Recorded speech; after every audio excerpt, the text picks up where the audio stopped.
Welcome everybody to another BDA Boxing Podcast. This is your host, Mr. BDA. Glad to have you guys on board.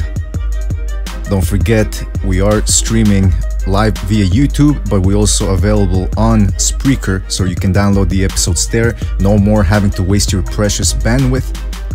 While you're outside, you can download all the current and past episodes. Listen to them at your leisure on your iPod, MP3 player, phone, whatever other device you have. Always aiming to please here at BDA Boxing. Don't forget to hit that like button, subscribe, thumbs up, everything.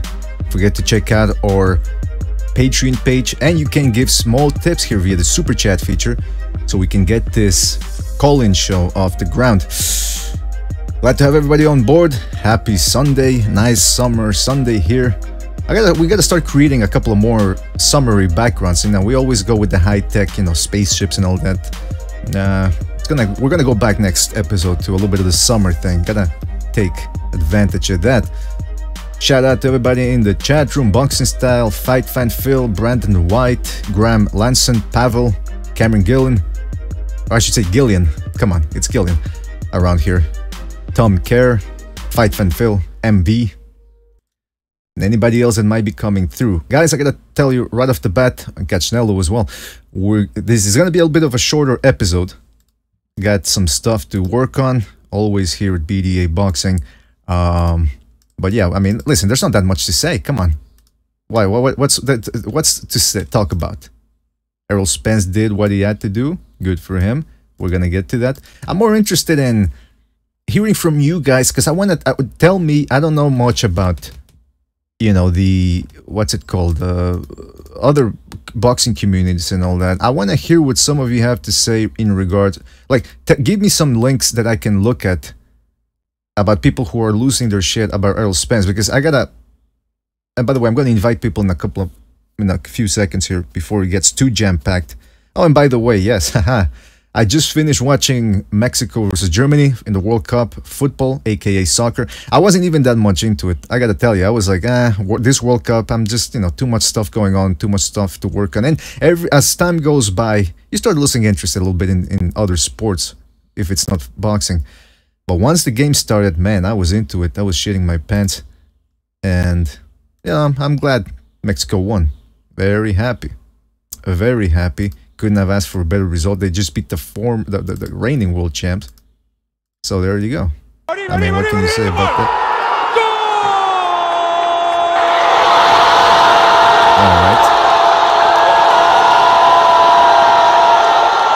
All right. That's about what you can expect every time something happens here in regards to football. People lose their minds, man. People lose their minds. But getting back to the boxing, let me tell you something about right now. A couple of two things, all right? Errol Spence is a good fighter. He's an A fighter. He did what he had to do against Carlos Ocampo. And even he said it. He said, listen, I didn't do anything that special. All right, people are sending me the links. I'm going to put them up on the screen. We can't watch the videos, I don't think. But we can at least read the thumbnails or the comments. But Errol Spence did what he had to do. I like Errol Spence, man. This is a true boxing. Like, if you're a boxing fan and you don't like the guy, come on. He travels to England. He fights going forward, but with skill. He breaks you down with body shots. What's not to like about him? But, as always, there's good and there's bad. And the bad isn't really that bad, because it's about his fans. And I call it the Gennady Golovkin reflux syndrome, which is people are losing their minds about Errol Spence. Like, like with Golovkin 2-3 years ago, everybody assumed he was going to walk through everybody, and that the only challenge he was going to get was at light heavyweight. Like, he was going to have to go all the way up to light heavyweight to find a challenge. And as we saw, Daniel Jacobs and Canelo Alvarez gave him plenty of trouble. All right? And it's the same thing with Errol Spence right now. People are talking about him going, like, you know, we have Trap Media on here. He said that he thinks Errol Spence beats Canelo, stops him. And that then he went and he said Sean Porter stops Canelo too. That's when people around here sort of lost their mind a little bit with that statement. But I don't necessarily dismiss the idea that he could be competitive or maybe even very good at middleweight. But we're talking about this guy before he's even beaten the best in the division. He beat Kell Brook, very good win, sensational. Went over, like I said, went over to England, beat him up. Chris Algieri took him out easier and better than Manny Pacquiao did. But come on, based on that, we're gonna say he beats Canelo. By the way, he walks around at 180 pounds. Come on, and he's a sharp counter punch. So I think people are losing their minds a little bit. That's fine. That's part of the game. It's not the first time I've seen it. I remember when Felix Trinidad was running through the divisions, welterweight, junior, middleweight, and people were talking about him versus Roy Jones. He hadn't even beaten Bernard Hopkins yet, or fought him. And people were already thinking, okay, he's gonna beat Hopkins, then he's gonna fight Roy Jones, and he's gonna beat Roy Jones. And if he wins against Roy Jones, boom, he becomes the best fighter ever. And you saw how that happened. So before we start talking about he's gonna beat everybody, let's see if he can actually beat Terence Crawford. Let's see if he can beat Shawn Porter. That's the other thing. This is the positive side about this is, okay, look, he had to fight Ocampo, but now he's going to fight, according to what they're saying over the PBC side, that he is going to fight the winner of Porter Garcia. So that's just, people just take that for what it is, man. He's gonna fight somebody. Errol Spence isn't the type of guy that just sits around and, okay, give me 2 fights per year, 1 fight per year, and I'm cool with it. Now, he wants to fight the best. Otherwise, he wouldn't have gone over to England to fight Kell Brook. He could have stayed in the United States for a couple of more contenders or lesser opposition. He went to England. You gotta give him his credit. But all right, so Pavel said, I'm gonna bring in Pavel and Cameron, 2 guys that didn't get to talk a lot last evening. And again, it's not because they don't have a lot to say, but it's because I gotta remind people what's going on here with Hangouts. It's not the ideal communications medium. It's very flimsy with the sound, and people often don't hear each other. Sometimes there's other bad connections too can exacerbate the problem. So it's, you know, it's not the perfect communication medium. We can't have an organic conversation if it's, you know, 10 people on the fucking Hangout, but we're doing our best. You understand what I'm saying here? We're doing our best. It's not ideal, it's not perfect, but we're trying to get by. Fucking rat anyways. Okay, hey, don't get me upset now. I'll make a big fucking thing out of it. Yeah, we were trying. We tried our best. All right, last evening it wasn't that bad. People, I know some people were complaining in the chat, you know, but I mean in the comment section, like, come on, there was too much screaming. It was horrible. It wasn't that bad. Come on, we've had worse shows. Oh, you guys like to tell jokes and giggle and kid around, huh? Yeah, that's essentially the show. That's essentially BDA. Giggling like a bunch of young bros in a schoolyard. Well, I wouldn't say we're giggling like a bunch of schoolbroads, but you know, but yeah, people were throwing the blame all around. What did we do wrong? What should have we done? What didn't we do? Whatever that. It's your fault, my fault, his fault. All that bullshit. Exactly. And by the way, we got Cameron Gillon on the line. As I said, Gillon. Cameron, no introduction today because we gotta barge through this today. But good to have you on board. Good to have you on board now that right now it's just you and me, so we can actually have a normal conversation. Mike Foster, by the way, is saying in the chat, yeah, it was that bad. It wasn't that bad. Stop. They're trying to piss me off. That's what they're trying to do. And it ain't gonna work. Pavel says, BDA Boxing, now go get your fucking shine box. Yeah, a little reference to the Goodfellas there. Cameron, before I get to you, let me just read a couple more comments on the chat room.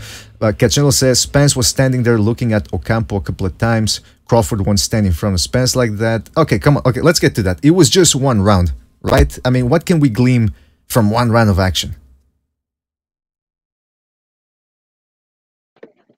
Is that a question to me? Yeah. Oh, sorry, man. I just didn't know if you were talking to the chat, but yeah, what's going on, man? And then, yeah, I mean, last night, I mean, we no one picked Spence to win first round knockout, I don't think, on any of the panel, right? So I did. It was a very quick fight. You know, I mean, no one expected Ocampo to put up a fight. I mean, the guy was pretty unknown, to be honest. I mean, you look at the guy's resume, he wasn't really anything of note, but yeah, it was a mandatory. Give Spence time to get some, you know, big fights, you know, lined up. You know, he's looking at Garcia Porter. But you know what? One thing I will say, because the fight, there's not really much to talk about. One thing I will say is I've tried so hard for a while to say I'm not going to get excited about the Spence Crawford fight because we're a long way away from it. But after their wins over the last week, it's really hard not to think about that fight because they're the standalone welterweights, and in my opinion, they're at the top of their game now. So I think that fight should be made ASAP. But you know, let's hope it doesn't wait for 4 years, and you know they're not at the top of their game when it gets made. No, like not like another Mayweather Pacquiao situation, and you know hopefully they get it made. But you also got to take into account how long can Errol Spence make 147 without struggling. That's why I think they should make the fight now. But that's just my opinion. Yeah, Yeah, I think you're right. I mean, yeah, it's a good point. Like, you can glean a lot from one round, and that's the other question. The big one was can he maintain that weight? Because I mean, people are saying that he walks around at 170, and supposedly he walks around at 170. I don't know, natural or something. That's what I've heard. So definitely needs to. It's a big question. We're gonna have to see how he looks in subsequent weigh-ins. We also have Pavel on the line. Pavel, are you there? Sub BDA, sub camp, sub chat. How are you all doing? What's going on, man? Fantastic, man. Fantastic. Beautiful day. Very good. And How Mexico, about yourself? Mexico just won, by the way. I don't know if you've been watching the game, so. Good, man. That's right. Good. I've been take enjoying credit the for the World win. Cup so far, actually. I've been watching all the games. So, yeah, it's good to see Mexico win, actually. Wait a minute. What are you saying? What are you saying? Like, it's good to see them win because they always lose? Is that what you're trying to say? No, I want the Germans to lose. I heard what you had to say. No. I know what you meant to say. That they suck is what you're saying. Mexico sucks and that you're surprised that they actually won. Oh, yeah, that's it. That's actually it, yeah. All right. No, but yeah, I mean, it's good that they won. It's a surprise. I didn't expect it. Like, I think most Mexicans were saying, listen, we'll be okay with a draw. You know, if it's a draw, it's fine. But credit to the Mexican team, man. They pulled it off. But sorry about that. You'll probably get through the group now, man. You'll probably get through the group now. Probably. We'll see. We'll see. Pavel, so yeah, so again, we can't know too much about the fight, the Spence fight, but what are your thoughts on the fight? I mean, do you think people are overblowing Errol Spence just a tiny little bit when they think that he can just walk through everybody? Oh, yeah. I think he's overrated in terms of his boxing skills, especially. I don't see him setting up a lot of shots. So his offense is kind of like Hail Mary type of offense, you know. If I throw something and I catch the guy, then yeah, it's good. And you know, from time to time, he kind of be like, okay, maybe I'm gonna look for certain openings and make him open. But I don't see that a lot of that in Spence. Given that it was only one rounder, I don't really analyze that fight. But just in general, yeah, people are overrating him a little bit. Listen, we have to be very careful the way we say these things because there's people out there that think we're haters. So whatever we say, it's going to be taken as mindless, droning, hating with no logic behind it. I don't think Errol Spence is overrated in the sense that he's not a good fighter. He's, like I've said, a fighter. He's an A-level fighter, and he beats people up. But there are a faction of fans that are overhyping it, and again, that's fine. That's all. That always happens. But like you said, his boxing skills are first of all, I agree. I say his boxing skills are very good because here's what happened when he fought Lamont Peterson. Anyway, actually, I won't go into that yet because otherwise it's going to take me a bunch of fucking 5 minutes to say that. But just to say that Errol Spence, he can be hit. So I don't know if he has, just as long as he can be hit. You take a guy like Crawford, who you know, if he fights Crawford, Errol Spence, that is, he's gonna get hit. You know, Crawford's gonna find the mark. Look, Kell Brook was doing it, and I think Crawford is faster, sharper, and he has better footwork and defense than Kell Brook. So he's gonna catch him, and if he can keep Spence at bay for 12 You're rounds, cutting off a little bit, BDA.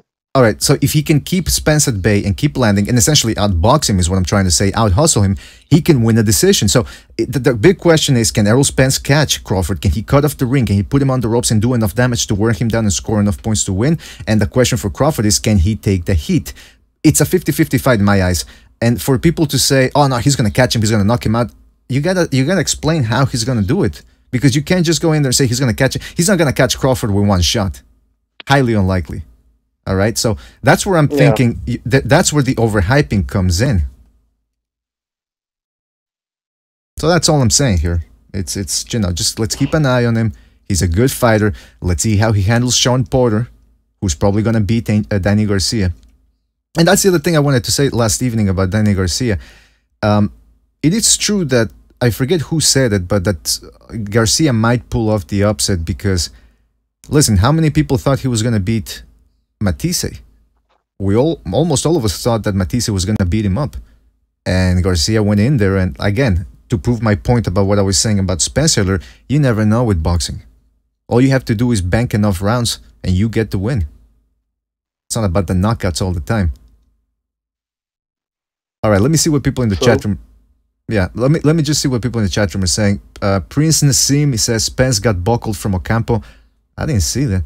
Mean Machine says Brandon TC looks. Terence Crawford looks strong at 147. That's the other thing, guys. When people say, well, Spence is going to be too strong for him. First of all, Crawford already dispelled that notion by being able to outmuscle Horn in the clinches. And the other thing is that people say that supposedly Crawford walks around at 170 himself. So again, is that another thing that you guys take into consideration? Like, for example, Pavel, remind me, who do you have in a Crawford versus Spence match, hypothetical? Once again, BDA, I didn't hear it fully. Yeah, who do you have in a hypothetical Crawford versus Spence match? Like you said before, it's a very close fight. But I have Crawford 60-40 for Crawford, simply because I think Spence is a little bit too slow on his feet for Crawford, and Crawford is gonna, put a performance which would be very similar to his performance in Victor Postol fight. So, running around, pot shotting, scoring a combination here and there. If he's certain that he is in a favorable position, which Spence have to, make a certain adjustments to unleash his offense. And it's gonna, go around. I think it's gonna be a 12 rounder, because I don't think Crawford's gonna knock the dude out. So yeah, that's basically it. Or of course, it can happen as well that Spence might catch Crawford. I'm still not sure about Crawford's chin, so we will see how it played out. I'm definitely gonna watch this fight live, unlike this one yesterday. Yeah, you didn't stay up for that one. Cameron, what do you think? You agree with Pavel said, Crawford's chin untested. It's going to be a boxing match, not a war. What do you think? Yeah, I mean, I think Crawford's definitely not going to be, fighting the same sort of way he fought Jeff Horn, in my opinion. I think it'd be what Pavel said, similar to the Postol fight. I think Crawford won't be taking many risks. Spencer's the bigger guy, naturally the bigger guy. So, for me, Crawford will be looking to, be moving a lot in that fight. I think, a lot of people will be quite bored watching the way he fights in that fight. But I think Spence will be looking to make the fight. But I think, I've got Terence Crawford, in my opinion. I don't do pound for pound list, but in my opinion, he's the pound for pound best fighter in the world for me. And right now, as hard as it is to say, because I'm actually a big fan of Crawford, but I'd favour Spence in that fight right now. Simply because we haven't really seen much of Crawford at 147 yet, other than the Horn fight. Maybe in 2 or 3, another 1 or 2 fights, we'll see more of Crawford's out at 147. But for me right now, I think where Crawford's just moved up to 147, when he's not really built into the weight properly yet, it's not a time in the weight. For me, I think I'd have to favour Errol Spence right now. Yeah, that's understandable. Again, it's a close fight, and I don't disparage anybody for picking Errol Spence in that one. But when that's the thing. It's a little unusual watching people saying that. It's just like, for example, let's go to the chat room here. Crawford will out. Okay, that's Emster agreeing that Crawford might win. Spence will land many shots to the body, says Rasclot, but Terence Crawford will take it levels to the shit. Well, see, that I disagree. I don't think Crawford is that much better than Spence. I don't even think he's better. I'm just saying it's a 50-50 fight at this point, and both Cameron and Pavel are taking a middle of the road approach here. They're not saying somebody else in the chat room said Spence. Who fucking said that Spence ices Crawford? Before you can even talk about icing somebody, you got to think about catching the guy. And he couldn't ice Kell Brook, meaning, guys, correct me if I'm wrong, but I'm assuming that icing means ending the fight with one shot, right? Oh, yeah. Yeah, so I mean, come on, he couldn't do it to Kell Brook. Anything can happen in boxing, but here's a question to you guys. Is Terence Crawford that far off from Kell Brook in terms of talent and skill and overall level? Did you guys hear the question, or am I breaking up again? No, I was waiting for Pavel to answer it. Oh, okay, okay. I was doing the same actually, but anyways, I think it's quite a difficult thing to compare to, you know, elite level fighters when their styles are, you know, totally different. Um, I think they're very similar in terms of their talent, their talent aptitude. I think Spence is a little bit on a more physical side than Crawford. Although I'm not saying that Crawford is not, you know, physically gifted, because, you know, the guy is ambidextrous, and, you know, he can do lots of stuff. Um, but I think it's just the the the the the, the styles that's gonna um, make a difference in favor for Crawford. You Mm. know, in this fight. Yeah, it's you know, comparing styles like that, and, you know, how a boxer is, which boxer is better than the other, especially if you have two strong guys with different styles. It's kind of a difficult task to do. Hmm. I agree, man. That's true. I mean, it's the whole boxing math concept doesn't really quite work. But the reason why I'm comparing both the guys is because Terence Crawford, somebody in the chat room said he doesn't have the fastest feet. You don't necessarily have to have the fastest feet, just the better feet. You know, the ability to pivot away, the ability to conserve energy while moving away and creating angles by moving away just an inch, just enough to create a distortion in front of your opponent. And I think that's what Terence Crawford brings to the table, and sharp counter punching. But let's talk about what Errol Spence brings to the table. Those body shots. Some people are saying that it was a low blow that he got Ocampo with. I didn't see Ocampo complaining. But that's the thing about Errol Spence. How would you guys qualify his power? It's legit. You can't really deny it's not legit, because you look at what he's done. I mean, look what he's done to Lamont Peterson. I mean, I know Lamont Peterson's not a natural welterweight, but this is a guy who gave Danny Garcia trouble. You know, it's a guy who's, you know, been a good welterweight operator for a few years now. So for me, and Spence went there and just bulldozed the guy. He beat Kell Brook. You know, he stopped Kell Brook. And his power was legit. Was it 12 knockouts in a row now? You know, he stopped Algieri. That's something that Pacquiao and Provodnikov were big punchers couldn't do. So yeah, I think Errol Spence has proven that his power is legit at top level as well. So, you know, it's obvious that his power is legit. I think, you know, anybody can't deny that, really. I mean, you know, I think we'll see more of it when he fights the likes of you know, Sean Porter and Danny Garcia, who have got, you know, respective chins. You know, you've seen Danny Garcia take shots off from T-Say. We've seen Porter. He's a tough fighter as well. So for me, I think, you know, if he can stop one of those guys, I mean, Jesus Christ, you know, that's when we're talking about legit, real power. But Spence is, you know, he's breaking these guys down to the body and the head. You know what I mean? So for me, he's got power no matter where he goes. So yeah, I think his power's legit, 100%. Absolutely, yeah. Pavel, what do you think? Yeah, I gotta agree with Cameron on that one. Look, I would compare Errol Spence. I would describe him as a welterweight Anthony Joshua in terms of power, because, you know, he's got the combinations nailed down, but he's not like the one shot knockout puncher, you know, like kind of like Deontay Wilder. So yeah, he just, you know, he has a little bit of skill that he utilizes, you know, coming forward, and he just breaks down people. Yeah, and his power is legit, so that's why he's got so many TKOs in a row.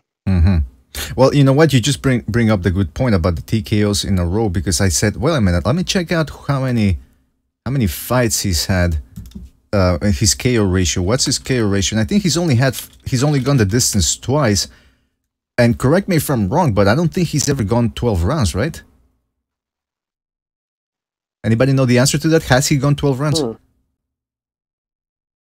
Let me check the Errol Spence hasn't gone 12 rounds, no. There you go. That's nobody. I think people have gone 10 rounds with him. All right, so here it is. It's his 24 wins, 21 knockouts. So he has gone the distance 3 times. But the first time he wins the distance was in his 4th fight, which means it was probably like he went 4 or maybe 6 rounds. I don't know. Then he went the distance with Emmanuel Larte, who's a Ghanaian. I think he's from Ghana. Tough, you know, the Ghanaians, tough guys with that peekaboo defense and all that. Then he went another 10 rounds against Ronald Cruz. Again, those fights, I hope they're on YouTube. I'm going to watch them just to see. But the thing about Errol Spence, like you guys are saying, his power, all right, it's not Kovalev, Stevenson, Golovkin type power that he knocks you out with one shot or drops you one shot, but he beats you, he grinds you down as the fight goes on. And there's not a lot of guys that are going to be able to take that type of heat. But if you can keep him away while still being able to hit him, and yes, Errol Spence is hittable, then you already got 50% of the fight done by hitting him. The other 50% is being able to circle him, keep him away, keep him at bay, and just make it 12 rounds. I know it's easier said than done, but if he was a better defensive fighter, I think he would be even more lethal. But the question is, can he become a long-term fighter, a long-term pound-for-pound fighter? And can he take his skills and his power up in higher divisions? You know, I think that's really going to be the big question there. Because at this point, we've only seen him fight one guy, top guy at welterweight, that was Kell Brook. And by the way, what do you guys think about the Algieri win? Do you think that was... Because some people don't even rate it. Some people think Algieri is trash, which I disagree with. I mean, I thought Algieri lost to Provodnikov. I mean, I've got to be real. I thought Algieri lost to Provodnikov. So in that case, he's not actually beat anybody. But Algieri's good, but he's not top level. Like, you know, he's like that fringe level. Like, he's basically a gatekeeper. I think that's what I'm going to say he is. But, you know, the guy ran through him. I mean, this is, you know, Pacquiao couldn't stop him. And Provodnikov, who, let's be honest, you know, that was at 140, and Provodnikov couldn't stop him. So, you know, the guy can take a punch. You know, the guy can definitely take a beating. But Errol Spence went in there and took him out. You know, wiped him out with ease. So, realistically, if you take into account the fact that Algieri fought those guys and couldn't get stopped, and Spence stopped him, then I think you got to give him credit for that win. Absolutely, Pavel. What do you think about that? Yeah, I gotta agree with that. I mean, look, there's not much that I can add something other than you know, rating Algieri as a fighter, because what you guys said, you nail it on the head. But you know, Algieri's strengths for me always have been his recuperative powers. He has a pretty good jab. A bit underrated in my opinion, and a decent footwork. You know, he's quite quick on his feet, but that's about it. And like you said it before, he is a gatekeeper. And yeah, I don't want to say it was like a big step up for Spence relatively to his previous fights, but you know, it's not like a complete bum like Rod Salka was. See, it's interesting because, like you said, Chris Algieri and Cameron said the same thing. Like, okay, he's not that top 5 welterweight in the world. He's not in that ranking, and there could be an argument made that he should still be fighting at 140. That being said, yes, Pacquiao dropped him 5 times. Yeah, maybe he should have lost the Provodnikov fight. I actually had him. I am actually okay with the win for Algieri. But here's the point: how did Errol Spence beat him? He beat him up in 5 rounds. And yeah, there was a little bit of dirt in there, like he held him behind the head in the last knockdown, I think, and all that. But at the end of the day, he was able to beat him up in 5 rounds. So that demonstrates to you how where he lies in class, which is pretty fucking high, because he took the guy out in 5 rounds. Real quick, Boxing Comments, shout out to Boxing Comments, is in the chat. He says, Spence has not been tested, but last evening he said the same thing, and that's why he was giving Ocampo a very good shot. And now that he knocks out Ocampo in 1 round, he says he hasn't been tested. But you said last night that he was going to be tested against Ocampo. So you see where I'm going with this? I can't do this all the time. I mean, people have diverging opinions. Some people think Errol Spence is the best pound for pound fighter in the world, which I disagree with. He doesn't have the resume yet for that. And then there's other people that think the complete opposite and think that he's severely overrated and that he's not even that good. I mean, guys, I don't know what to do here. It can be a little infuriating to hear such divergent opinions. Anyway, I think with the Algieri win, I think I can see why some people would say that Algieri's not a good win, because, like I said, you know, I thought he lost to Provodnikov. That's his only win, and it was questionable. If you take away that Provodnikov win, he's actually fought nobody. I think his best win might be Emmanuel Taylor. So in sense of that, he's not actually proven to be sort of any threat, especially at welterweight. He's not a threat. I don't think he's won a fight at welterweight, and I think he beat Eric Boney, but that's about it. You know what I mean? So for me, I can see why people, you know, and like people saying in the chat, Algieri can't punch, but you know, the guy has got a lot of boxing sort of technical ability. He's just, you know, he's so raw. You know, he's a kickboxer. He didn't have an amateur background, but he's pretty good. But so for me, in that sense, I can get why people criticise that win. But as I said, you know, it's a situation where he didn't get stopped by Pacquiao, didn't get stopped by Vonikov, but Spence done the job. So in that sense, you know, he gets credit. Yeah, keep going, man. Keep going. All right. Yeah, so that's all I was going to say. That's all I was going to say, man. Yeah, it's interesting because, I mean, at the end of the day, I don't mind if anybody has Spence pound for pound. You could have whoever you want pound for pound. Like, for example, shout out to Lopez in the chat room. He says, everybody knows he has Stevenson at pound for pound #1, and that's fine. You can have whoever. At the end of the day, it is a subjective list, although it should be objective because you're supposed to look at resumes and all that. But it's subjective in the sense that if there's 3 or 4 guys that have very similar resumes, it's up to people to decide who they think, like sort out the resume and pick out the best one. So some people might have Lomachenko #1. I think you can make a very good argument that Crawford is #1 as well. I know you guys don't agree with that, and I don't completely agree with it, but I could understand the argument made for that.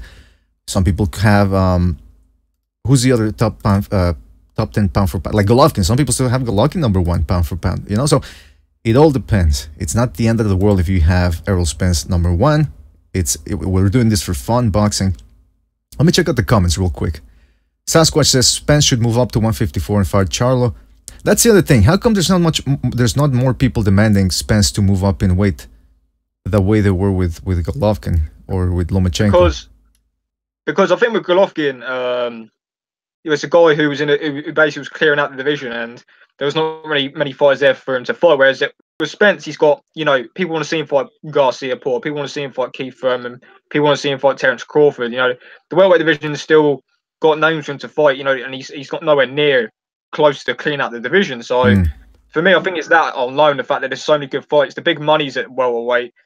I mean, you know, let's be honest, everybody would rather see, and you know, I don't like speaking for other people, but let's be honest, I think everybody would rather see Spence fight Crawford and Thurman and Spence fight Charlo and Jarrett Hurd. I mean, that's what I think anyway. I don't know what other people think, but I think that's really the reason. I agree. By the way, sorry, we got Apology Man on the line. Apology, are you there? Hello? Are you there? Yeah, hello? Yeah. Okay, you're in. Yeah.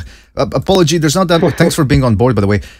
Always appreciate having you here. What do you make of all this? I mean, again, it's not.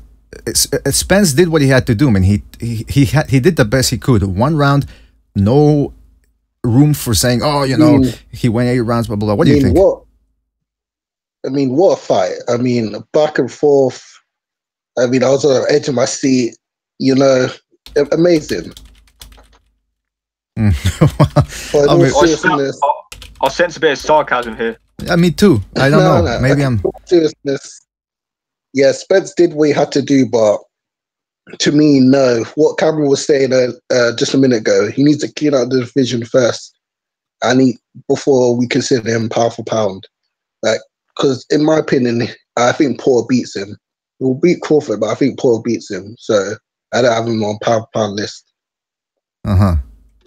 Yeah, I agree. I think Porter stylistically is a horrible fight for him. Let's be honest, Porter's stylistically a horrible fight for everybody. He's a horrible for Thurman. He'd be horrible for Crawford.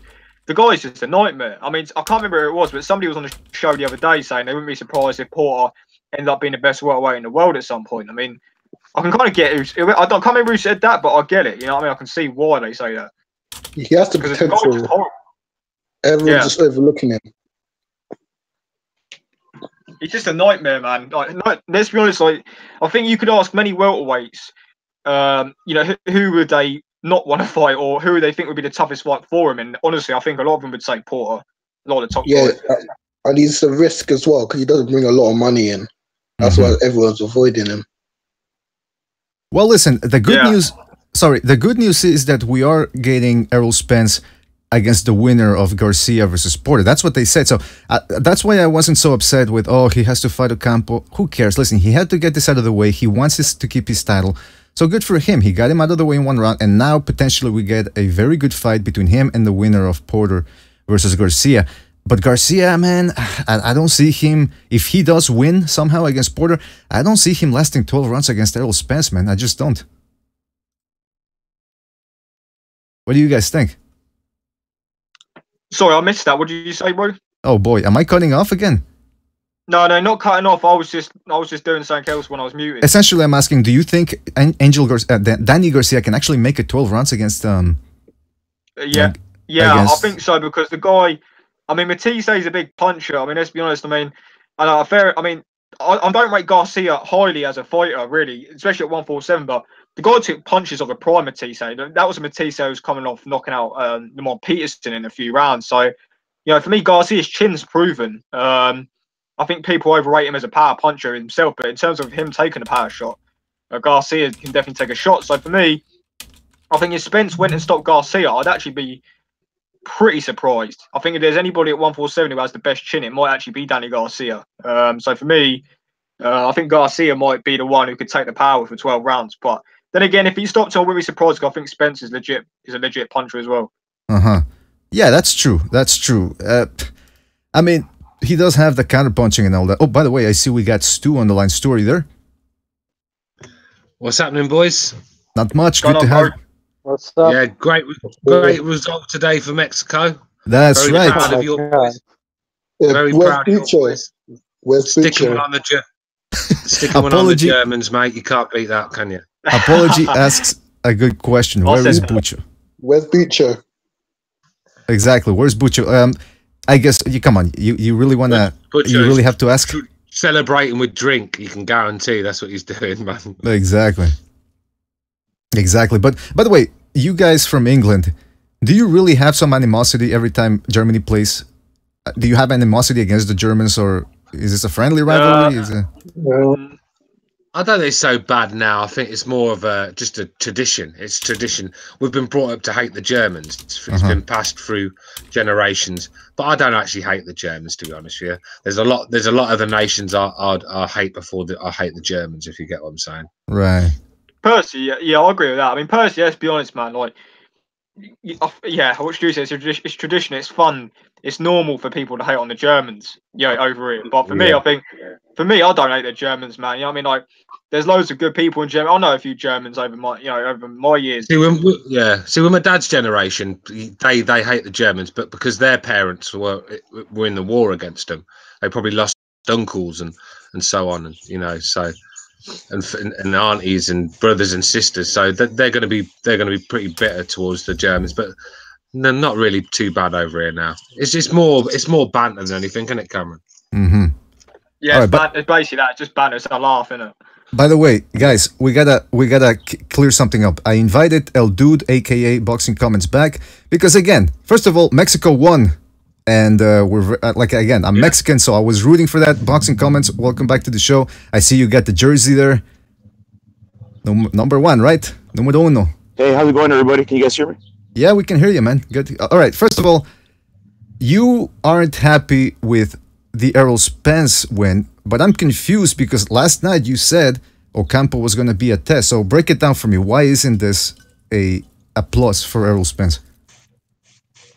Okay, if I could just get a few seconds to make sure my microphone is right, because yesterday when it was my first time ever doing these hangouts, I noticed that my microphone was very loud, even though when I was risping, it sounded like I was yelling. And I apologize for that. You sound pretty good to me, man. You sound a lot better. You sound a lot better today, bro. Yeah. Okay. And all it was. Just to clear it up. There's no grudges. I think Matrix said it very well. The way I am, just I'm passionate about boxing, just like you guys, and I come strong sometimes. You know what I mean? But my mic did fuck it up for everybody, and I apologize for that. But the Spence thing, here's the thing, man. My prediction with Ocampo was that he was going to test Spence to the point where it was going to look similar to what Leonidas did to Lomachenko. And in that first round, it was headed in that direction. And you could see the pressure that Ocampo was unleashed or exchanging. Like I said, Ocampo's the type of person that he doesn't mind getting hit. He'll exchange back. But the unfortunate thing, and it happens in boxing, and we diehard fans, we're so hardcore on certain endings, but we have to be fair. You cannot deny the fact that Ocampo was hit below the belt. Then he was pushed into the ropes. There was a grazing shot to the belt line, and then a punch behind the armpit. I think Ocampo didn't take a dive, but he knew he had gotten hit, kind of like a Kovalev Ward type of thing, where he kind of might have over exaggerated, hoping that the ref would have said something. And at the end of the day, it looks like he chickened out from that particular low blow. Mm-hmm. But you cannot deny the fact that that ended horrible for the fans, for Spence, and that particular win, in my opinion, it's an injustice for boxing, and it does no good for Errol Spence. It hurts Errol Spence because he has not been proven to this point. But the thing is, though, bro, like I said, I agree with what you just said. The problem is he had no business in there with Errol Spence. No business whatsoever. I tried to tell you this yesterday. You know, I know he's a young guy. I know he's got a Mexican heart, so he's going to come to fight. But that's not enough when you're fighting world-class fighters. You need a bit more than that. And unfortunately, Ocampo doesn't have. You know. Oh no, yes, I do agree, and I agreed yesterday. I said I'm not favoring Ocampo to win the fight. I was predicting Spence to win the fight by knockout in the 10th round. That was my prediction. I was just saying that Brook, being on injured reserve, was at a 70% in my opinion, facing Spence at that particular time. And if Brook would have been at 100%, it would have been a different story. Yeah, you're 100% right, because I don't think for 1 minute Kell Brook was 100% in that fight. Clearly wasn't. So I just think a lot of people are taking the eye socket injuries, taking it into account too much. There's a bit of noise in the back. I do. They're taking into account that this guy is finished because of his eye sockets, and I don't see it like that. All right. No, I don't think it's finished at all. We also have on the line. I respect Brook, and I still do, and I want to see him fight again. All right, let me just introduce real quick. We got Low Place on the line, and the reason why Low Place is here because he's one of those guys that's very high on Errol Spence. Low Place, can you break it down to us? Why do you have Errol Spence so high, and do you disagree with what El Dude just said about Errol Spence? I rate him pound for pound number 3. Like, simple as that. Like, he's whooping people. Thurman didn't whoop him. Well, they beat him, but he went behind Thurman and Pacquiao and said, okay, if y'all don't want to fight me. First and foremost, I rate people who get ducked because their peers look at them and say, and who am I to question what your peers are saying? If you go to school, if you're in math class or geometry class with this fucking wizard and he's just a wizard and you're in there with him every day and I'm just sitting around in history class and he's nobody, but you're in the class and he's right by you and you know he's a wizard. The teacher even knows he's a wizard. I ain't supposed to be questioning. The peers are telling you I don't want to fuck with that dude. And then when they do fuck with him, you can say he was 70%, but you know what he had behind him? He had 30,000 people behind him. Adrenaline pumping 30,000 people on his home turf, and he got the other side of his face broke. All right. And Errol Spence is continuing to just beat up anybody who would take the fight. And yesterday wasn't supposed to be good. Yesterday wasn't supposed to be fun. It was supposed to be done, and you hope this guy just shows you a little more about Errol Spence, or he hits some and wobbles them, and we can say, oh, we got a chink.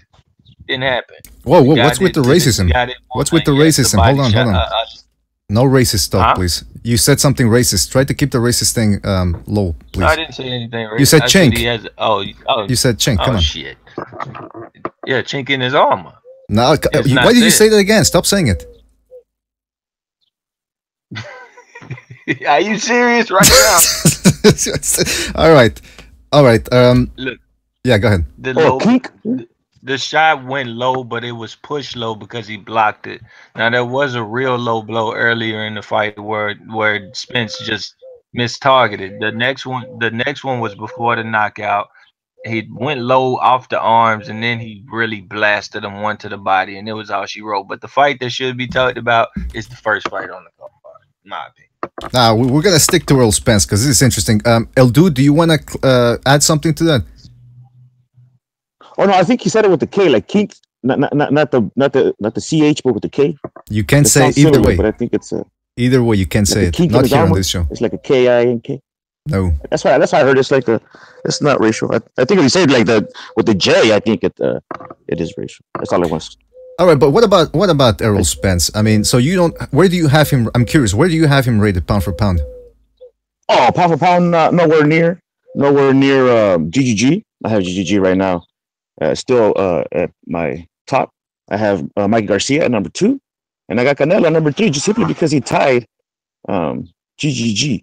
Errol Spence, I would have him somewhere around 11 or 12 because he has not been tested, in my opinion. There's a lot of great fighters right now currently in the lower. I also have Anthony Joshua ranked around number 5 because I like the way his style of boxing is. It's just his stamina is in question.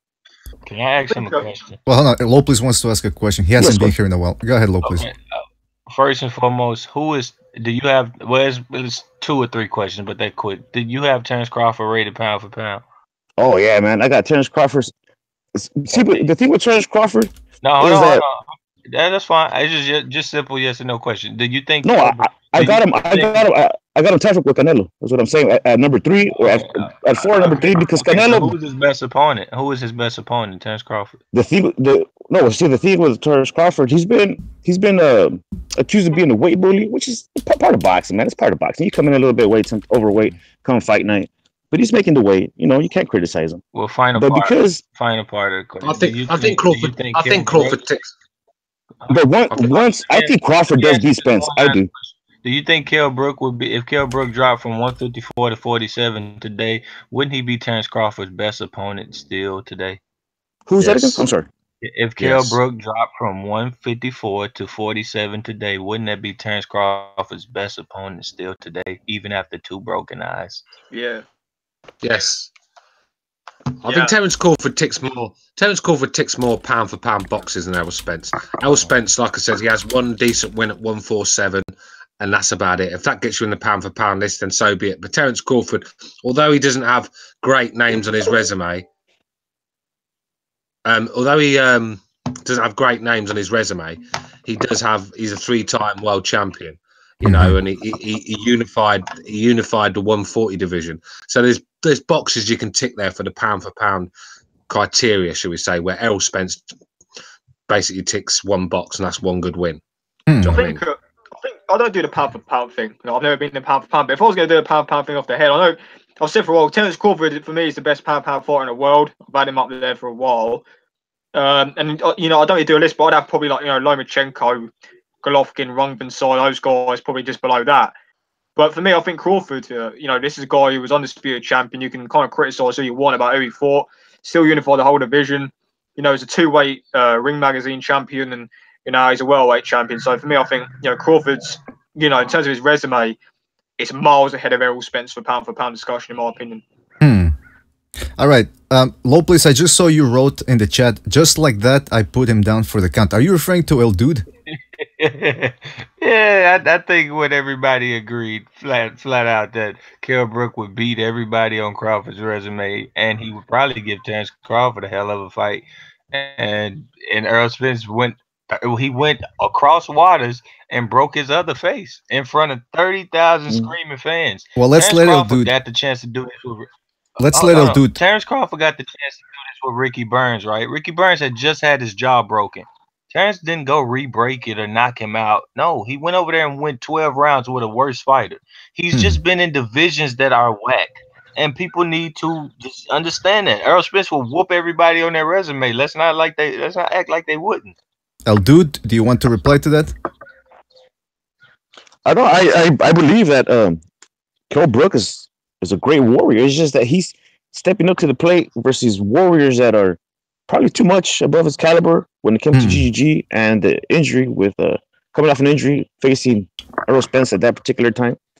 But I do think that Terence Crawford can beat Errol Spence Jr. I think Terence Crawford is here to stay for quite a long time, man. And it's going to be within the next 5 years, he's going to produce some mega fights, maybe with Mikey Garcia.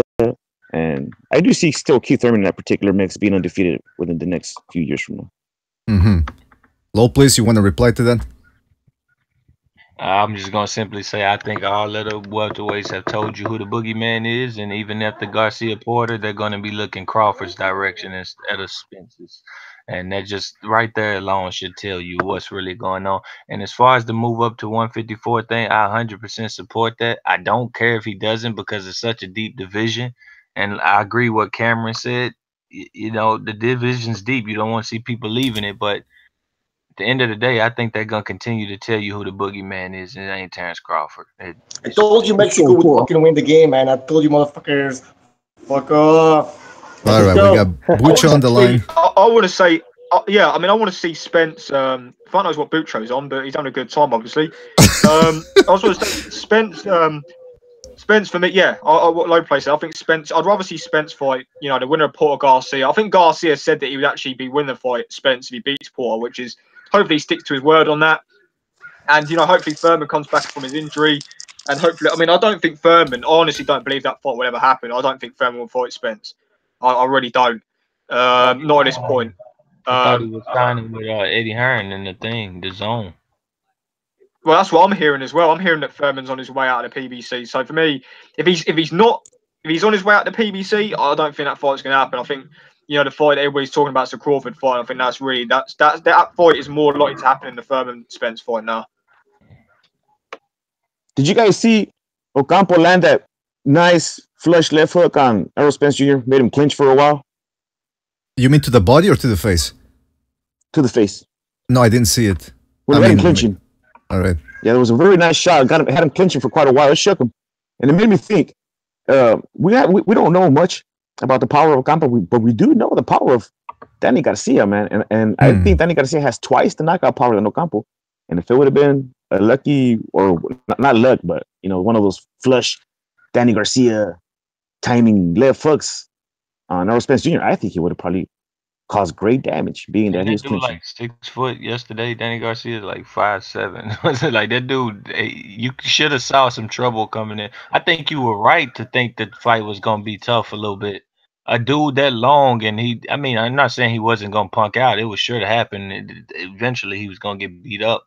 But that kind of size and that kind of youth and range, you're gonna land some shots, and he did. He couldn't take it. You know.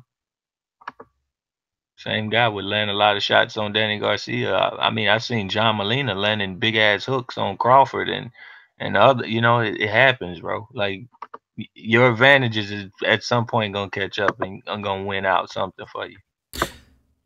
But El Dude does bring up a good point about. Yeah, go ahead, El Dude. I think you were gonna say something. It's boxing. It's a good question. I mean, if can Errol Spence, because everybody's always talking about, well, he's gonna walk through Crawford.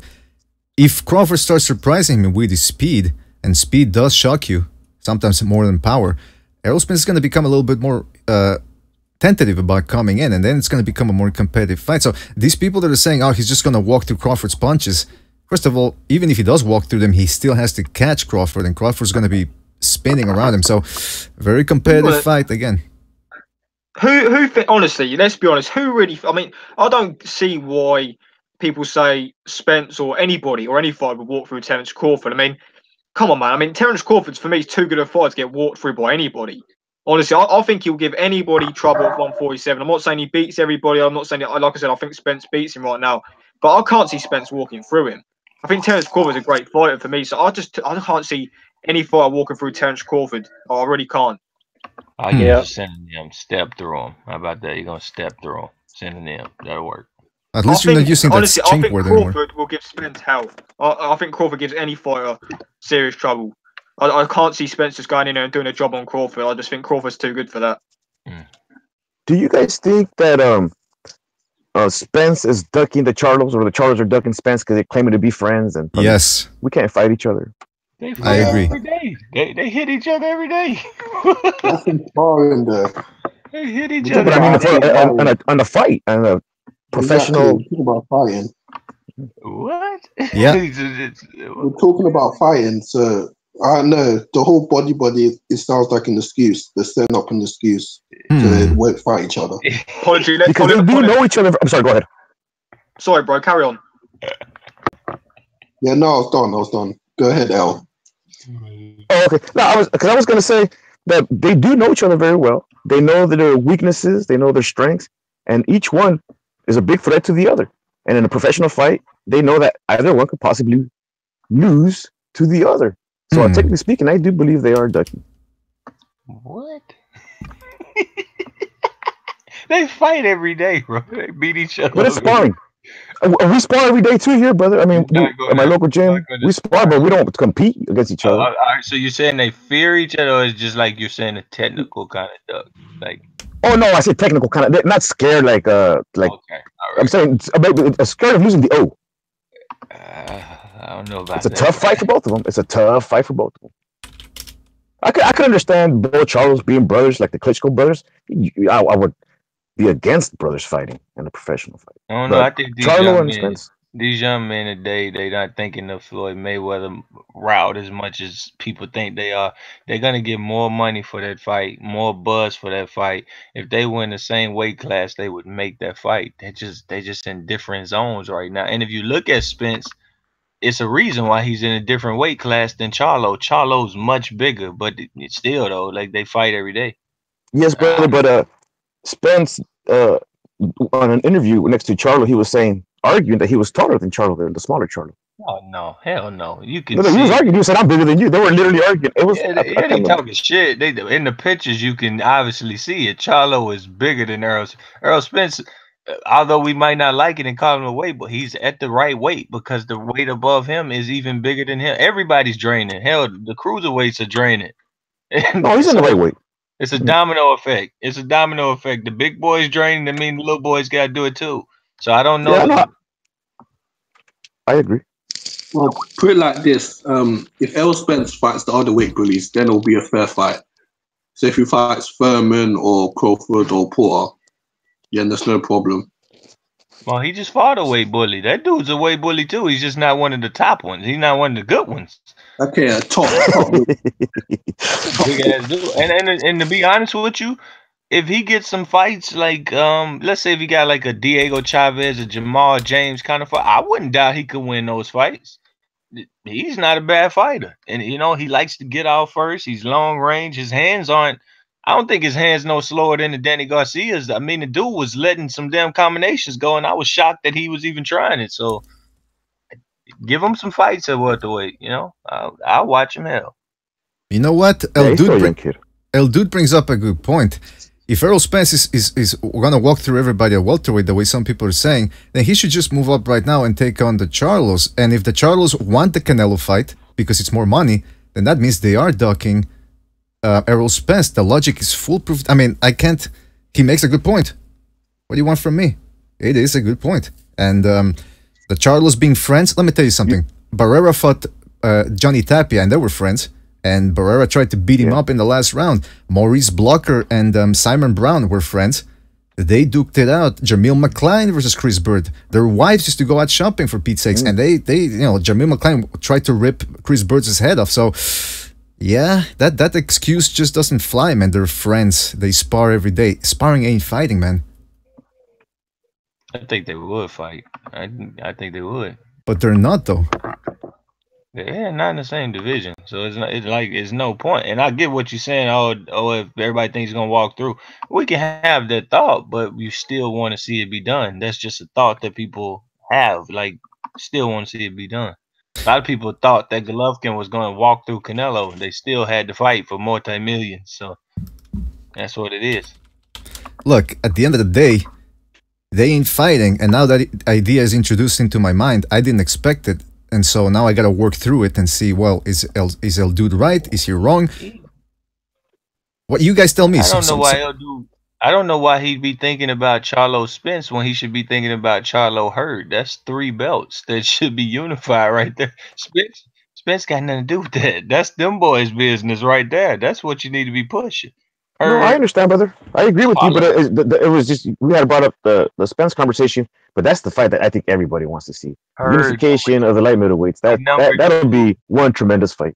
The number 2 pound for pound fighter in the world, Jarrett Hurd versus Jermell Charlo, is what you are, not Errol Spence. Errol Spence needs to come along after that's handled. That's the pattern in which that needs to be handled.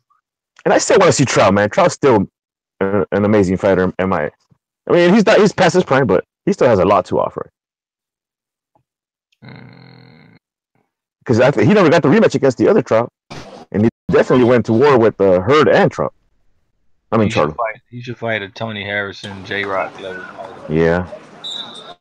He would be a great undercard. Entertaining, all-out undercard against some knuckle brawler in a mega fight. All right. First of all, sorry, we got recognized, I should say, on the line, and I can hear some salsa music in the background. He's in the park. I can respect that. Recognize, are you there? All I heard was some salsa music in the background. It's like some sort of Puerto Rican. BDA's new intro. That's his new. That's his new. Recognize, are you there? Yes, I am. What's going on, guys? Happy Father's Day to anybody who's a father, and if you're not, happy Father's Day anyway. That's right. Happy Father's Day to everybody. Happy Father's Day to you. Is it the Puerto Rican Day Parade right now? Because I heard a lot of music in the background. What's going on? No, that was last week, but I'm around my old neighborhood we had like a little community basketball game. Every Father's Day, we kind of do this every year, you know, see the old men play. When you went back in their late 40s. When you went back to the old neighborhood, are people saying, "Hey, Carlito's back, Carlito's back"? Is that what they're saying, or have I been watching too many movies? Nah, when they see me, they be like, "Damn, you still look young, bro. How the fuck you look that?" Nah, I'm bragging a little bit about myself, but no, it's you know, little neighborhood shit, playing basketball, seeing if I still got it. I don't, but all right. These little young bucks were schooling me. Well, listen, we were just talking about Errol Spence and you know, whether he maybe, if he does indeed beat everybody at 147, why don't he just move up now and get it over with? Nah, he got a little unfinished business. He got some big money fights to make there, like Terrence Crawford. I could see Danny Garcia, the winner between Danny Garcia and Sean Porter being you know, lucrative fight. Not as big as Terrence Crawford, probably.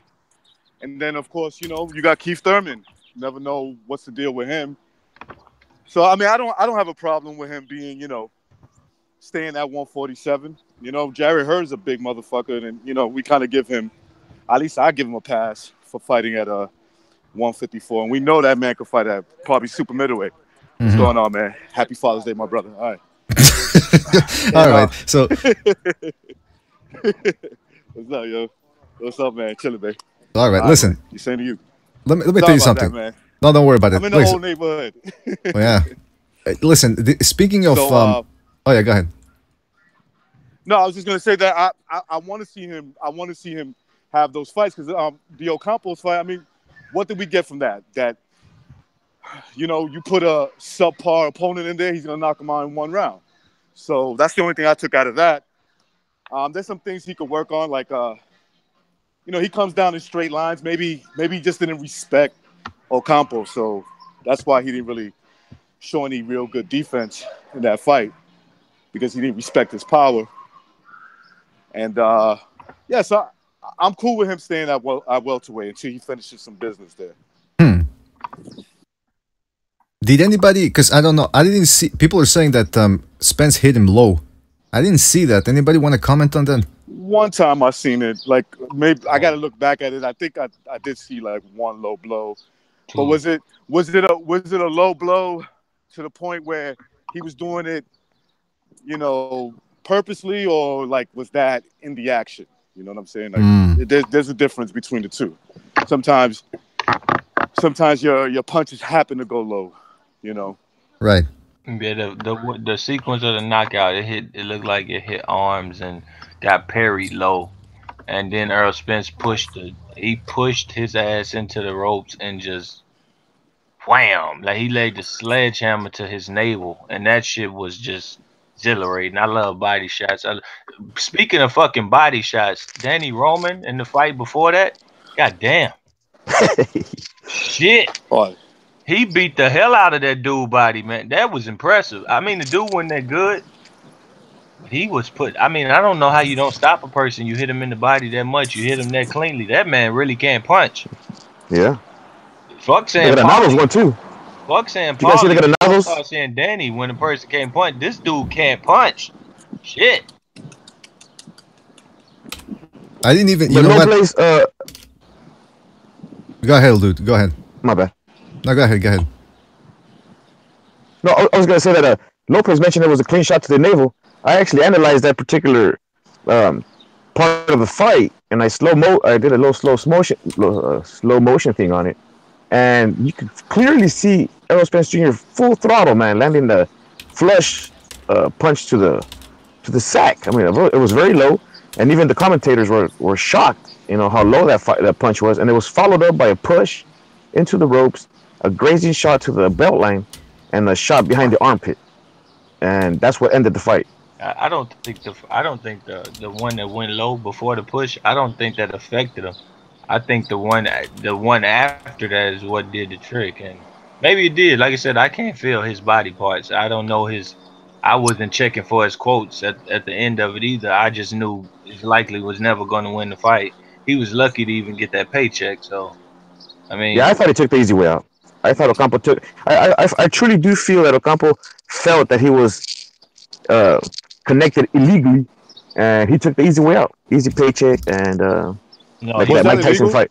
Was that illegal, or was that like borderline? Because it looked to me like it caught him right on the border of in back of his shoulder blade. The wing. Fuck. No, you talking about the right hook? You talking about it was a 4-punch combination. The right hook was under the underarm. The right hook was like under his underarm, like that. Right. It looked perfectly legal on his like blades, but that ain't. No, it was a 4-punch combination. It was a 4-punch combination. To the bottom. It was a jab to the face, a low punch to the sack, followed by a shove, and then the third punch was a grazing shot, a legal grazing shot to the belt line, and the fourth shot was behind the armpit. I think that Errol Spence can make things a lot easier for himself if he dedicates himself to the jab, and maybe he's planning to do that. Yeah. If he dedicates himself to the jab, I think he can make it hell for anybody. Any of the top guys like Terrence Crawford, Danny Garcia for sure. Okay. Maybe Sean Porter, because he's just so fucking strong that he might have some difficulties anyway. I would take Spence to beat Porter at this point. But, yeah, I rewatched it. But I think Porter can make it ugly. He can make that fight real ugly because he's so strong, man. I rewatched that knockout, the low blow. I was messing up in my video too.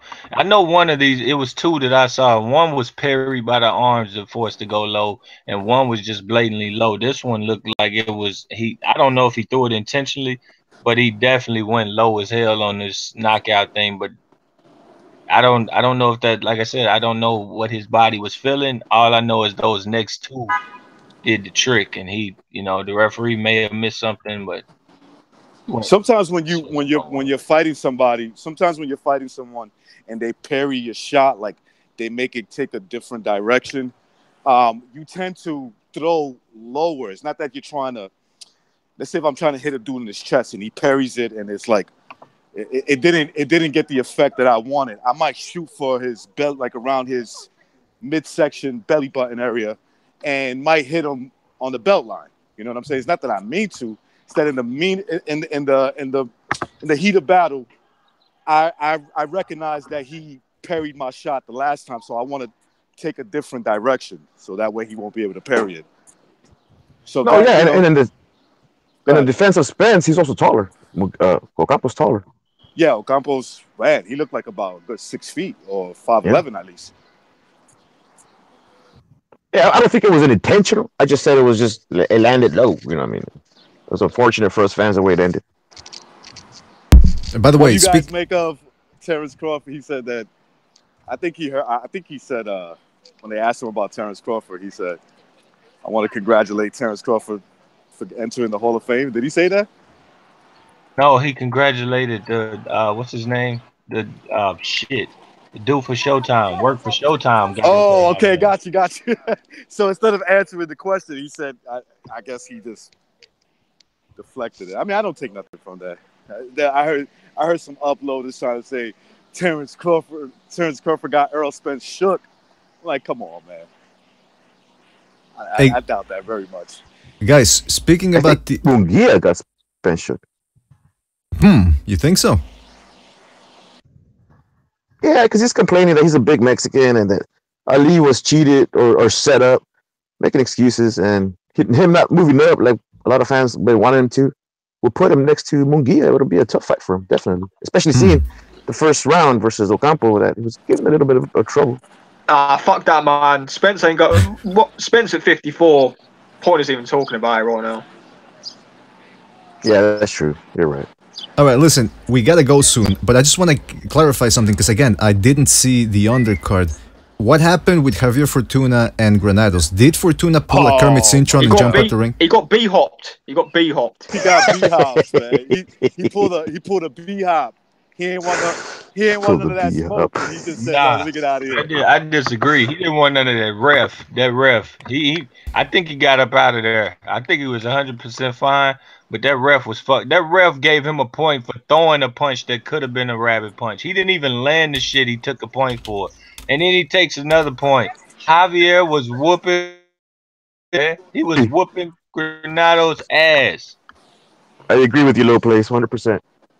The dude should be the IBF champion at 135. Now you're fighting on the first card of this this and you're taking a pay cut to go up in weight. I'm not taking a second loss in a row because the referee is bullshitting me. This is my livelihood.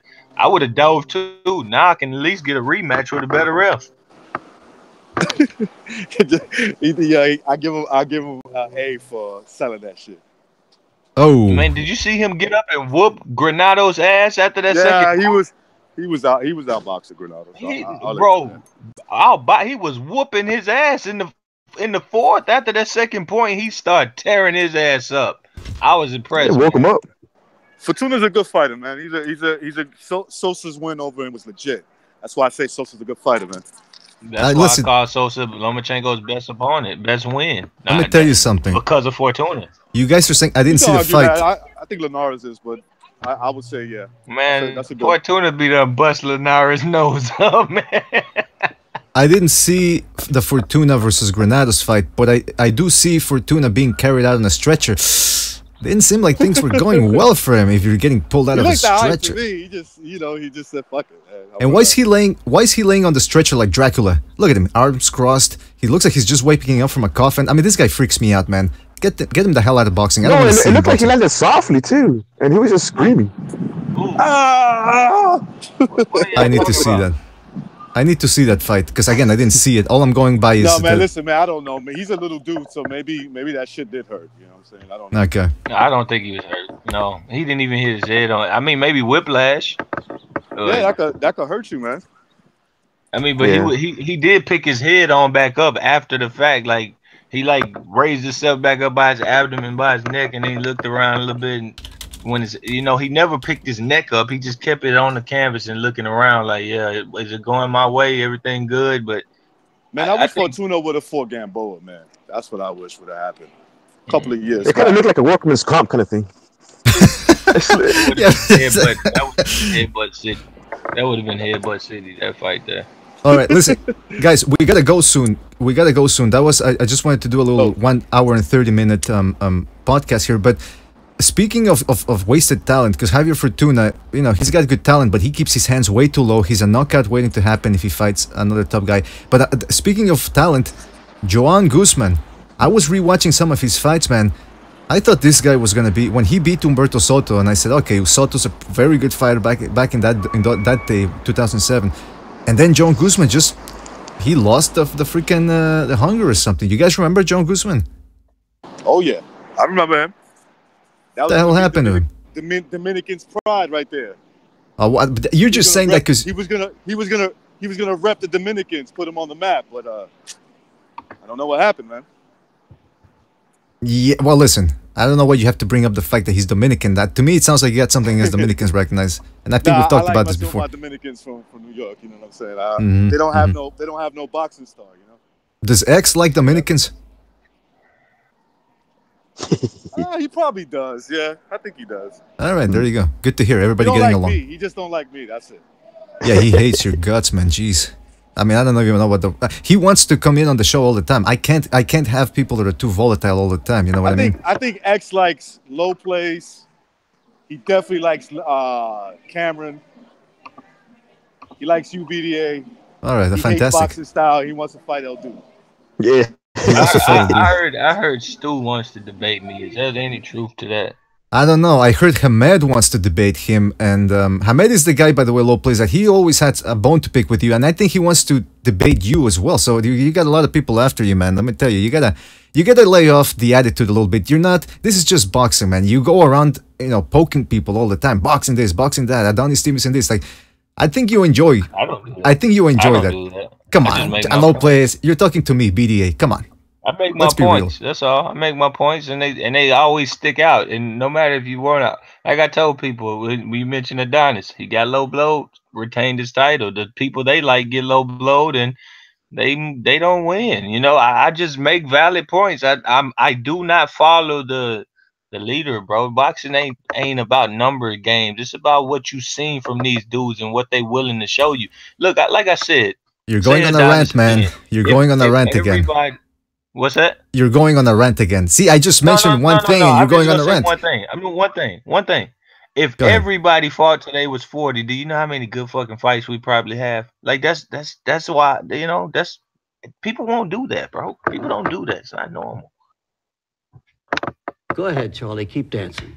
I've been this way since I was born. I'd argue with a goddamn rock and then try to beat it up. All right, listen. Me too. All right. By the way, I wanted to ask, before we do go again, I want to ask El Dude something. El Dude, you said in the comment section that you've had your channel shut down 5 times. You cut out. Your mic cut out. You broke up a little bit. I didn't understand what you said. Yeah, in the comment section, you said you've had your channel shut down 5 times. 5 times. Yeah, because I do live commentating. Okay, and sometimes the audios, or I get too excited and show the knockout, and I just try to share the show with the fans. I just keep forgetting that I get strikes, and then sometimes they just delete the damn thing. Me and El Dude go way back, man. That's true. When I first started doing videos, El Dude was like my first subscriber, and I was his, and I subscribed to him. You know what I'm saying? Like that's how far back we go. When I had Mr. Silva, my Mr. Silva channel. Yeah, John Silva. And I even made a song saying, "What's up, John Silva?" Yeah. Well, there you go. And I had my channel shut down too. For what? Yeah, I don't know what I did, but it got shut down. I showed a penis on my channel, and they struck my. Well, I mean, come on, Low Place. It's YouTube, not you. Unintentionally. It was not. It was definitely not. No intention. No. I went to Twitter. He's pulling one of those. Man. I went to Twitter and I was screen sharing it. Boom! It was a dick on the page, and like that. Oh fuck! No! You told me the story already. You was on some Sports Instagram or something, or some Twitter. Yeah, I was on some chick Instagram. I didn't know she was gonna be sucking a dick in her pictures. I didn't know. Oh wait! This was a girl doing somebody, not you, obviously. Yes. Right. Yes. It was and you got shut down for it. Yeah, because I made the video private and I was trying to edit it inside of YouTube. I didn't know if you could cut the picture out or something. And while it was private, they struck me while it was private. I'm just like, damn. Like, I know Low Place is a wild boy. I know it. I did nothing, man. I don't buy that. Live. I wanted my live feed. I don't buy that. I don't buy that excuse. Well, I had sex with you. I don't buy it, man. Told you he was gay. Told you he was gay. Told you he was gay. Told you he was gay. Listen, I'm not saying he's gay, but I'm just saying it's bizarre. All right, you gotta check your screens, guys, when you're fucking doing a live stream. You can't be putting up, pictures of cocks and live streams and all that. They don't play that way anymore, YouTube. They're getting very, very restrictive with their policies, and you gotta adhere to them. Otherwise, they shut your ass down. Oh yeah, so by the way, that's the thing. People really enjoyed the debate between Ring IQ and Precise. People want more debates. I've said it before and I'll say it again. When it comes to moderating, it ain't my strong suit. So Bucho and myself were thinking who we could get. Now, there was a debate. Hamed he's calling Stu out. So Precise said, let me be the moderator. But Precise and Hamed have their history as well. So Hamed doesn't trust Precise, so he's saying now. So who could, you guys tell me, is there anybody out there you think that could be a good moderator for this type of stuff? I could moderate.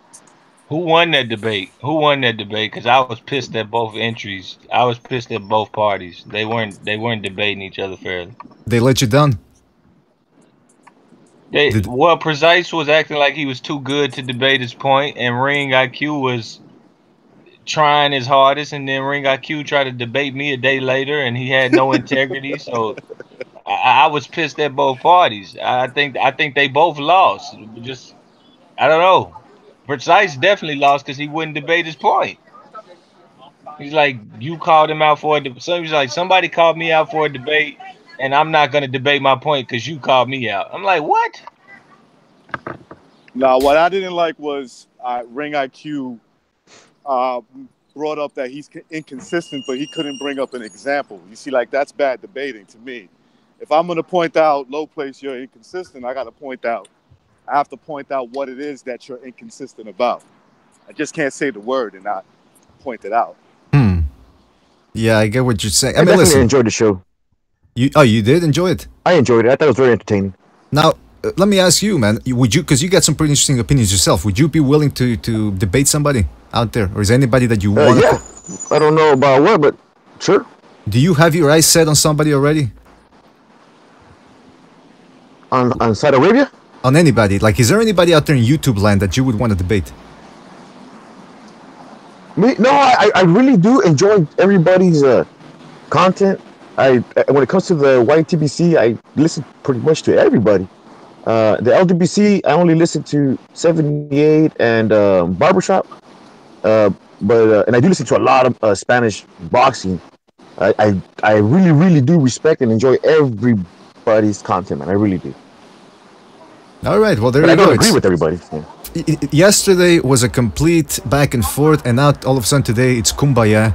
We got everybody here getting along, and I gotta tell you something, it's pissing me off. I'll just be honest about it. I want people fighting, but anyway. I told you, dude is cool, man. He's a cool dude. Yeah, I knew it. Listen, last evening it was just, it got off the wrong foot, and that's all about it. But listen, at the end of the day, this is what makes me laugh when people go like, I'm calling this guy out, I'm calling that. It's boxing at the end of the day. Aren't there more important things than getting something right? Especially when it's a subjective thing. Like, for example, the only thing that I'd be willing to debate that really gets me going and I'm interested in would be a Terence Crawford versus Spence thing. But even then, that's subjective because they haven't fought each other yet. So all we can do is, like, there's no real way to win at that debate. It's not a real debate, in other words. It's just a hypothetical conversation. Why don't they just fight this year? Like, why is it like we gotta wait on Danny Garcia and this and that person? Why the hell aren't they fighting this year? Like, Porter and Garcia could unify.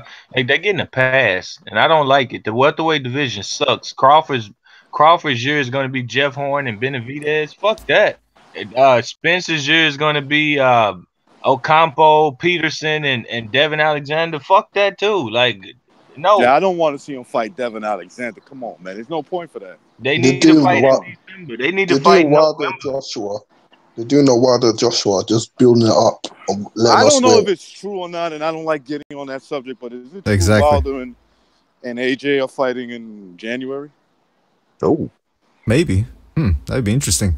Or is that a target date that they're looking at? Is that all that is? The last I heard, they were trying to make it for September or October, the latest. November, right? Yeah, I haven't heard nothing. I thought it was November. I'd heard that it was November. Anyway, listen. As long as they make the goddamn fights. Oh shit! I swore. I shouldn't have sworn. As long as they make all the mainstream big fights out the way. That's what I say. Get them all out the way, so we could get to the mid-level mainstream fights, which are the better ones. That's right. Recognize that's very well said, man. That's the way we preach. Yeah, that's exactly right, man. Get them out of the way. Make them happen. No more waiting. No more marinating. And I think we should end on that note, guys. I have some things to do here, but I appreciate everybody coming on and giving their opinions on the Errol Spence fight. There wasn't much to say other than hypothetical. What happens if he moves up, if he fights this guy, that guy, hypothetical. So again, I want to thank everybody for coming on. Don't forget to hit that like button, subscribe, check out everybody's channel here, check out Recognize the Matrix channel, check out Boxing El Dude. You still have your channel too, right? I'm sorry? You have your channel up, right? your YouTube channel? Yeah, I have like 6 subscribers right now. Perfect, sensational. Well, I mean, yeah, man, you got your channel up. That's the important thing here. Keep putting that content out. I want to thank Pavel. I want to thank Low Place. I want to thank Apology. Cameron was here earlier as well. Stu was earlier here as well. Shout out to them. Check out Apology Man's channel as well. Apology, I see you're putting some videos out there as well, so keep on doing your thing. Again, don't forget to like, subscribe, check out our Patreon page. Don't forget those small tips via the super chat feature to get this call-in show. That way we can take telephone calls from all sorts of crazy people, truck drivers and taxi drivers. We're going to get that call-in show up. We're going to get it up. Well, yeah, we'll get it up. No problem about it. Listen, BDA always gets it up. No, thank you, BDA. Thank you very much. No problem. Thanks again. Peace to everybody and everybody on that panel I like, except X. Go fuck yourself. And peace, everybody. Now, wait a minute. All right. And sorry about my questions perfectly. And sorry about the racial slurs that were thrown out earlier about Asian people. The views of our panelists do not. That was not a racial slur. Bro. Come on, you gotta take it, man. All right. Well, listen. Thanks again, guys. Now, I just want to give a shout out to everybody in the chat room. Everybody was here. Joey Ocean. See you guys later. All right. Take it easy. Enjoy the Brazil versus Switzerland that's going on right now. I want to thank everybody in the chat. Floyd, the best ever overhand. Joey Ocean, Mighty Claire, Prince Nassim, Champ Ross, Cachnello, Reese Mack, Subash Kunwar, Brandon White, Apology Man was there as well. Overhand, Fight and Phil, Boxing Style, shout out to Boxing Style, Luis Catorce. You guys know who you are. Thank you for joining us. Thank you for listening. I can't go through all the names. Pop-Tart Gone. Yes, I can. I try. Proletariat. Koran Bread. Guys, thanks for joining us. We'll see you next... during the week, I should say, for the Midweek podcast. Keep on giving that thumbs up. Keep on giving us your comments. And we'll see you on the next one, folks. Take care.